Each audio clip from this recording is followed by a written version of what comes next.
Hi friends, എല്ലാവർക്കും നമസ്കാരം. ഇന്ന് ഞാൻ എത്തിയിരിക്കുന്നത് അടിപൊളി കിടക്കാച്ചി ഒരു മീൻ തോരനുമായിട്ടാണ്. ഇത് 3/4 കിലോ നെത്തോലി ക്ലീൻ ചെയ്ത് വെച്ചിരിക്കുന്നതാണ്. ഇത് ഇനി ഞാൻ ഒരു മുറി തേങ്ങ തിരിഞ്ഞു വെച്ചിരിക്കുന്നതാണിത്. നമ്മളിത് അരച്ചു കൊടുക്കുന്നില്ല, അതുപോലെ തന്നെ ഇട്ട് കൊടുക്കുകയാണ്.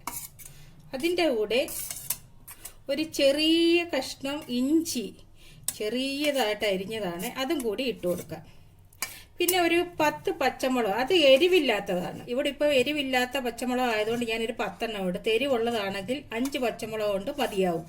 അതിൻ്റെ കൂടെ നമ്മൾക്ക് ഒരു 1/2 ടീസ്പൂൺ മഞ്ഞൾപ്പൊടി ഇട്ട് കൊടുക്കണം, 1 ടീസ്പൂൺ കുരുമുളക് പൊടി ഇട്ട് കൊടുക്കണം, ഒരു നുള്ള് ഉലുവാപ്പൊടി കൂടി ഇട്ട് കൊടുക്കണം. അതിനുശേഷം നമ്മൾക്ക് 2 ഇതിൽ കറിവേപ്പില ഇട്ട് കൊടുക്കണം. അതിനുശേഷം നമ്മൾക്ക് ഈ എടുത്ത് വെച്ചിരിക്കുന്ന കുടംപുളി കീറി ഇട്ട് കൊടുക്കണം.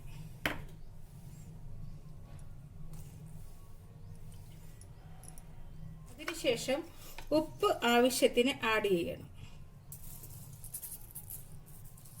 പറ്റിക്കാനുള്ളതായതുകൊണ്ട് കുറച്ച് വെള്ളമേ ഒഴിക്കാം. അതായത് മീനകത്ത് നിന്ന് വെള്ളം ഇറങ്ങുന്നതുകൊണ്ട് നമ്മൾ കുറച്ച് വെള്ളമേ ഒഴിക്കാവൂ. ഇത് നമ്മൾക്കൊന്ന് നല്ല രീതിയിലൊന്ന് ഇളക്കി കൊടുക്കാം.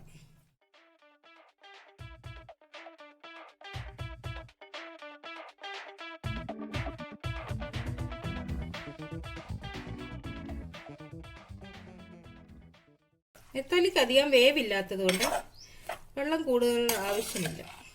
നമ്മൾക്കിനി ഇത് അടുപ്പിലേക്ക് വെച്ച് കൊടുക്കാം. 7 മിനിറ്റ് നേരം നമ്മൾക്ക് സിമ്മി വെച്ച് കൊടുത്ത് പതുക്കെ ഇത് വെന്ത് കിട്ടണം. നമുക്കിതൊന്ന് തുറന്ന് നോക്കാം. ഇടയ്ക്ക് ഞാനൊന്ന് ഇളക്കി കൊടുത്തിട്ടുണ്ടായിരുന്നു. ഇപ്പം വെള്ളമൊക്കെ വറ്റി റെഡിയായിട്ടിരിക്കുകയാണ്. ഇനി നമുക്ക് ഇതിനകത്തേക്ക് ഇച്ചിരി വെളിച്ചെണ്ണ തൂവി കൊടുക്കാം.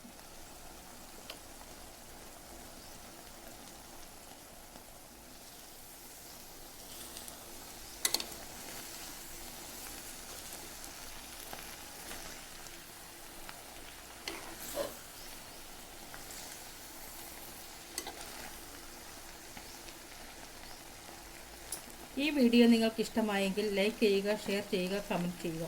ഈ ചാനൽ നിങ്ങൾ ആദ്യമായി വരികയാണെങ്കിൽ ആ സബ്സ്ക്രൈബ് ബട്ടൺ ഒന്ന് അമർത്തിയിരിക്കുക.